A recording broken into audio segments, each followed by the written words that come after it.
because it's very different from happiness and different from joy and different from ecstasy, which is a very unconditional, intense, wild kind of happiness.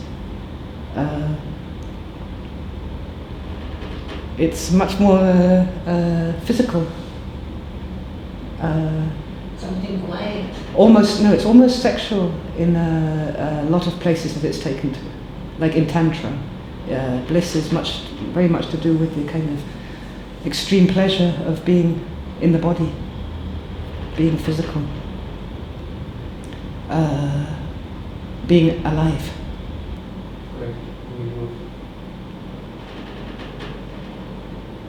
זה נשמע כמו ברכה כזו, כמו שקט כזה. Yeah, no. So it's very much the extreme of pleasure of being in the physical body, beyond any thought or feeling or physical pain.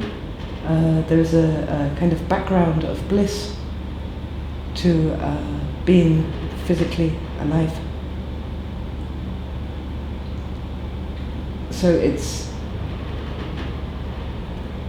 it's not from the heavens or from out there. It's really, really connected with the movement into the physical, the incarnation, to allowing ourselves to be physically here.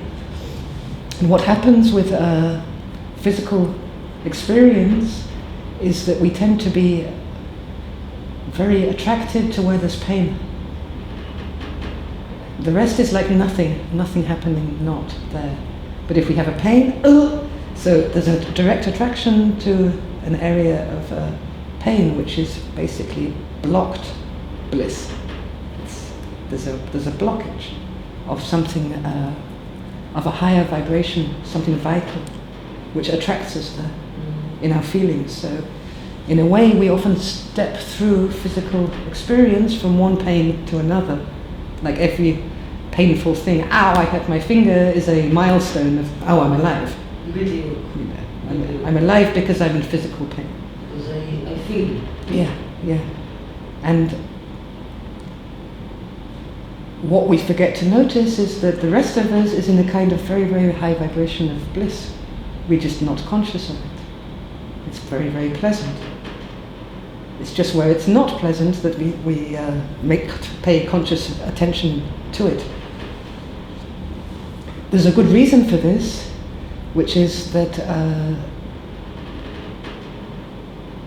in the movement into the physical body, or like now, the areas where there's pain have a much stronger vibration, slower and louder. It's like a loud sound. So it takes the attention and it drowns out the fine orchestra of bliss in the background. It takes our attention and then we try and or push it away, which is interacting with it, or try and make it better. But in some way it becomes our world. We identify with it, and then it's completely lost. This whole other area of the other big area where bliss gets lost is in the area of sexuality.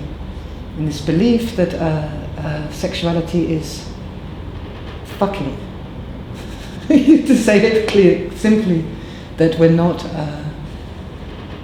that pleasure is something which has to be caused somehow with physical interaction, rather than that we're all the time allowed to be in pleasure. To notice that actually it's very pleasurable to sit on a chair without much discomfort, and to feel the air on the face. When we move, because this is a mental equation based on the fear of sexuality, for example, when we move out of the mind, which puts things in boxes and says what we can feel and experience and what we can't, through becoming more in the now and more conscious, then what's left is the simple pleasure of being physically here. And it is actually very pleasurable when we move with pure consciousness towards being in a body. It's really nice. There's a just in the fingertips or in the feet, in the physical weight, it's really very, very pleasant. Possibly, when we move with pure consciousness, without any thought, just moved to the tachlis, physical, what's here, what's now. This body that we're in, now, here. It's quite blissful. This is a kind of attuning with a very, very, beginning to attune to the very, very fine vibration of bliss, which is always there in being physical. Also, what the mind does, in order to not allow bliss, is to move with a very strong either-or. So the bliss can't be there because there's a heaviness in the heart, because there's pain, because there is discomfort, because something's not resolved or something's not okay. So because it's moving with either or, the heaviness or the pain or the suffering or the not okayness is more important and more grabbing than the bliss, and the bliss doesn't exist because it's this or that. Or it's total bliss with no suffering, no pain, no feeling, no process, or it's total pain, suffering, process, and the bliss is gone. This is what the mind tries to do. So it disallows bliss. The bliss is not there, and in that way we kind of cut off our own oxygen supply. At least we try to. We think we do. We interfere with it. But actually it's always there, otherwise the pain would have no context, it wouldn't arise from anywhere. The bliss is there anyway, it's us which is disallowing it, robbing ourselves of the fact that it's also there in the background.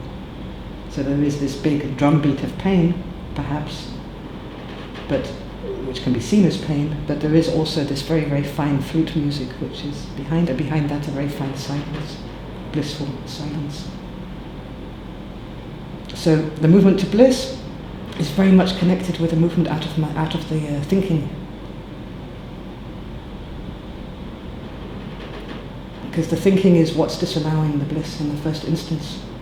And its critical point of disallowing bliss is where it says, I'm suffering, so I can't be in bliss also. It's not possible to also be in bliss. This is the big movement. It can't be both at once. Meaning, if I've got a pain in my finger, the rest of my body cannot be okay. This is the insanity of the mind. It's ridiculous. There's some rabbi who said the pain in my little finger is absorbing me more than the suffering of the whole of humanity, which is extremely honest, because this is the insanity which we move with. I've got a toothache and it's all gone. It's a very kind of regressed state, childish mind that which is totally shared and common and normal, and I share it as well, which does this movement. So the key to re-allowing bliss in the first instance is to move behind thought. And we move behind thought not by pushing it away or fighting it or controlling it. We move behind thought by connecting with the silence, which is also there.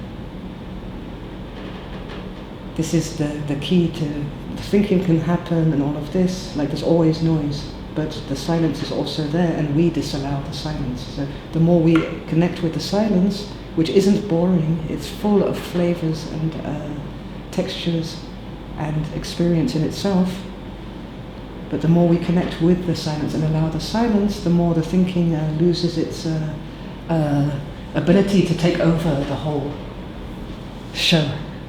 The less we're caught in it. So this is what we mean by moving beyond thinking. It means moving out of being enslaved by thinking. Also there's thinking, but I'm right now really paying attention to the silence. And if there's a lot of thinking, it can be the silence between thoughts, or the silence behind thoughts. So that's the first movement behind thinking. The next movement towards allowing bliss is to just really simply move our consciousness or awareness, but basically the first directing thing is the consciousness to the physical here and now, to the body. It's very much connected with being in the physical body. being here and now, physically alive. Present. Yeah, exactly. And it's always there. It's us that move towards, through a kind of force of attraction, towards where there is a blockage or pain. And because of our minds, our minds think in terms of either or. We tend to push out the bliss. It can't exist because there is pain. Or there can't be bliss in the body now because nothing is happening to cause it. I'm not making love, I'm not having fun, or I'm suffering in the heart, so how can the bliss be there? So we were just talking about the illusion that's in this, that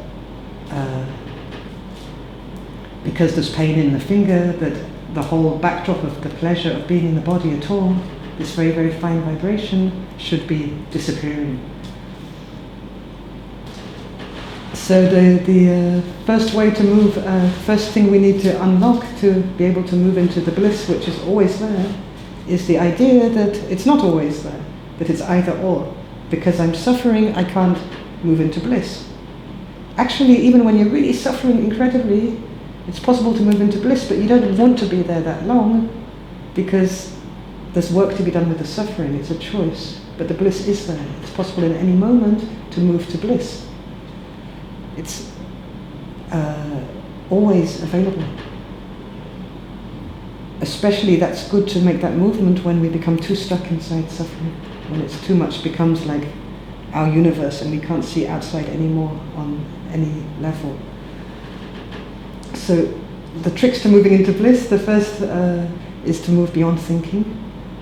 And to move beyond thinking, it doesn't mean to stop thinking or to reject thinking or to try and control thinking. It's to put our attention into the silence, honoring that the silence is a whole, full, rich, amazing area to move our attention to, but not in an either-or of or I think or there's silence, but there is always also silence, and to put our attention there, whatever's happening with the mind, as if the mind was children in the background, and now we're concentrating on away, which is the way of silence. This is a good way to liberate consciousness from being identified with the thinking which keeps us out of the now, which keeps us out of the bliss. The second way, when we have a contact point beyond thinking, is to move to the physical body, in the here and now. This is the bracha factor, the kind of miracle of being physically here, which is in itself a whole process of acceptance that there's a strangeness in it. There can be a shame in being, really allowing ourselves to be physically here towards ourselves. Even there's many kind of kvetches in this simple allowance of being physically here. And that's the main doorway to what we call bliss. It can be, we can go in and out of this door at any time, regardless of our state. Actually, when we're caught in a state of, which you could call a traumatic state, or a state of suffering, a state of depression, a state of fear, helplessness, despair,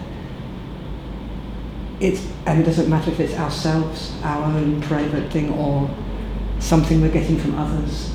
It really doesn't matter. It can be really worthwhile to open this door of bliss and to let it also be there, even if we're going to go back into the despair, to feel it and to keep the and factor going, because the mind is really kind of sneaky. It will find ways to get us more entangled and more entangled and more entangled. More? Entangled with our pain. On one level with our thinking, on the second level with our suffering. Partly because it's the service of being here is to attend to the suffering, to be here in a kind of suffering is also a kind of high service. But the service is limited if we disallow through deep mental beliefs, the bliss which is also there. and the other things which are also there, peace, love, which are always there. So the meditation, and it's important to say that the bliss is really connected with consciousness, which is different from awareness. It's really when conscious becomes conscious of conscious of conscious from the center of the head. This is and in the now, less the here, but very much the now. This is moving, opening and allowing the vibration of bliss into the physical. Of itself, the awareness and the feeling of love and peace will come forward, and everything will follow in its chain. But that's how it is with the existential aspects. You open one and the others come. Okay. So the meditation, we start at the ID. The ID is about kind of like a point of light, about 30 centimeters above the head. Different schools have different terms for it, but it's a connection point above the head, like here. You know, in yoga you do this. So you can imagine, create, find, visualize a point of light just here, and make a big circle around ourselves, around the aura. Like a sphere? Yes, a sphere. A sphere, but also a two-dimensional circle is okay, but if you're used to working with a sphere, that's even better. For sure. Bring the whole whammy.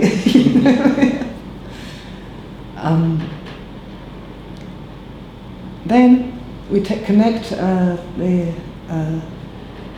poles, north, south, east and west.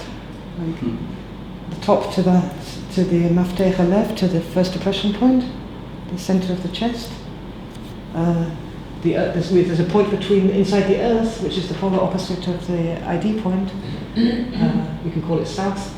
Connect it like this to the center point. Left hand side to the center, right hand center to the center. So we have a circle with a cross in the middle. Horizontal. If you're doing it like this,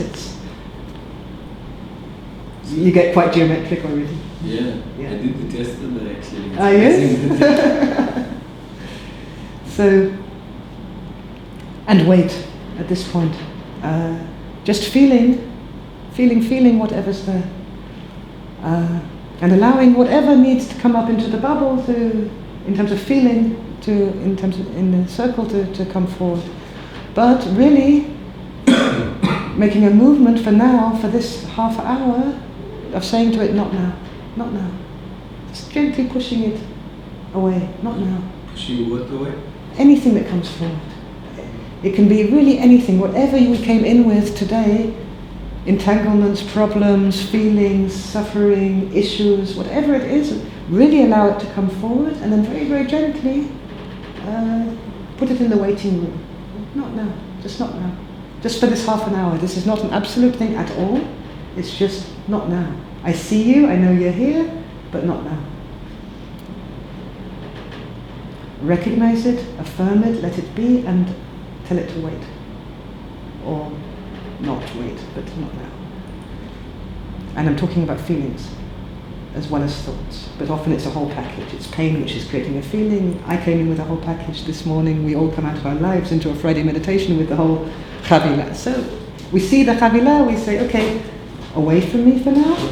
It's no problem, we've got eternity. Not now.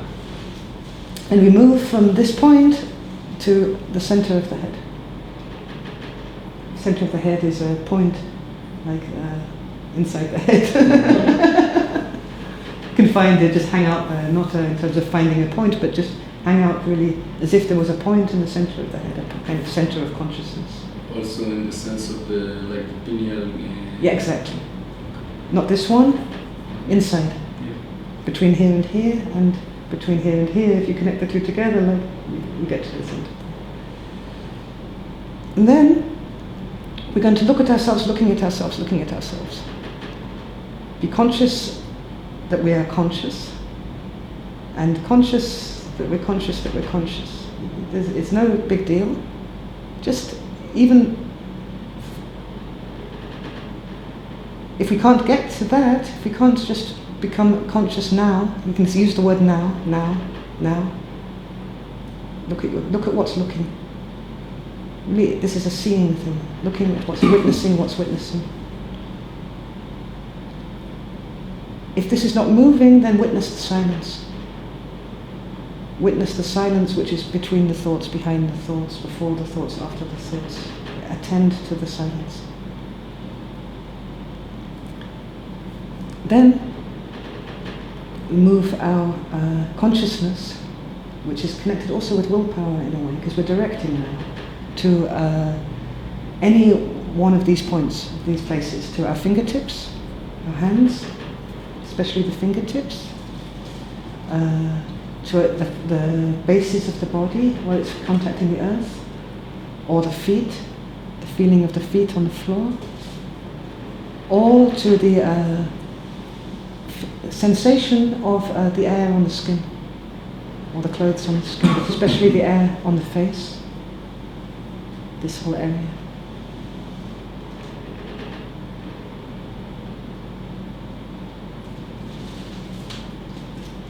And when we found a position which is simply really okay, like the air on the face, if we want, we can move our fingers touching the fingers, but just to go into the sensation of the sensation of the sensation. Let it refine. Like explore with feeling, what is this to feel physically alive? What is this physical aliveness? It's not a kind of, oh yes, I've got a hand. There's really a kind of miracle in it, in the physical staying, just in the feeling of physical. And we can move from one place to another or stay with one sensation, but to explore this.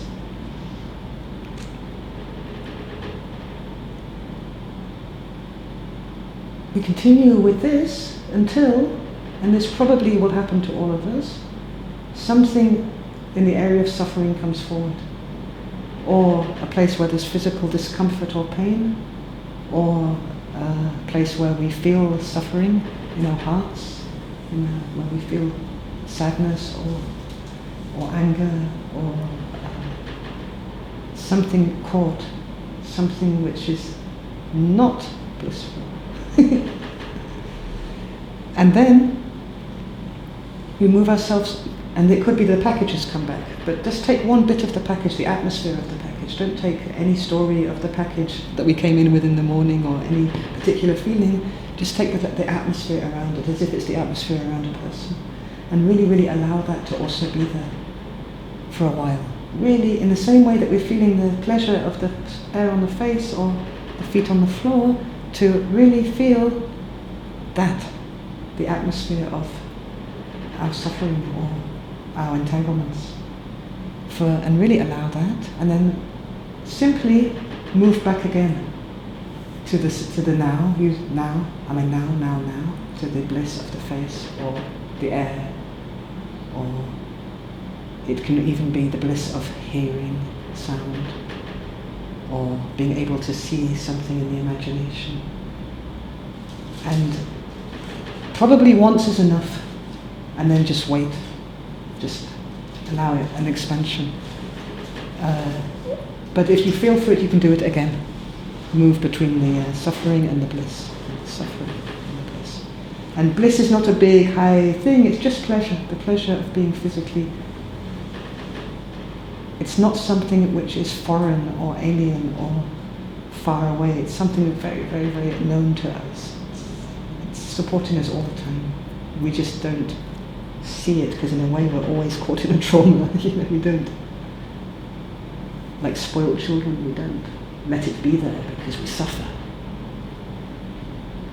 And then there'll be some music after half an hour, and with the music we can move again to this point here, allow it to open and expand. If we want, we can use a very, very pale turquoise color, turquoise, turquoise, but not this, even more green than this color, but very, very light pale, and to allow this color to move upwards and to finish at the ID.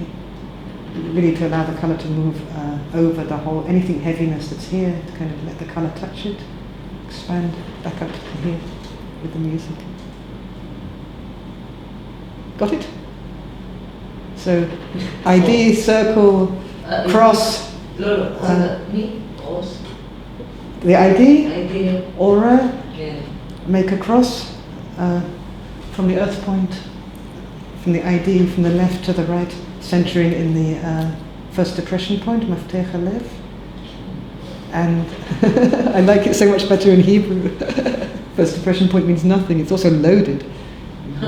Depression. And see what's there Okay. in terms of the package we're carrying right now at this time for a little while. Tell the package to wait, like a child, not now, later. Move to the center of the head. Go into consciousness. What is conscious? Witness what's witnessing. Conscious. Using very much the now, the time factor, the present, being present, now. And then move with the consciousness directed to places in the body where we feel simple, unconditional pleasure.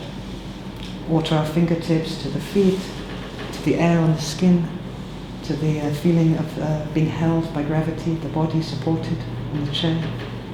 And to allow into the feeling of what it is to be simply, pleasurably experiencing. Allow it to expand. Then, when and if and when, not, it doesn't have to happen, but if comes forward something, some task of suffering, some pain, some feeling, or the whole package, then to go into the atmosphere of that in the same way. Feel the vibration of it, feel the presence of it for a while, and then to again move back to the blissful, simple physical. And to make this alternation, if we need to as much as we want, but once is also enough. Then to move back to the first depression point and put a turquoise color, light, bright turquoise, move upwards to the ID with the music.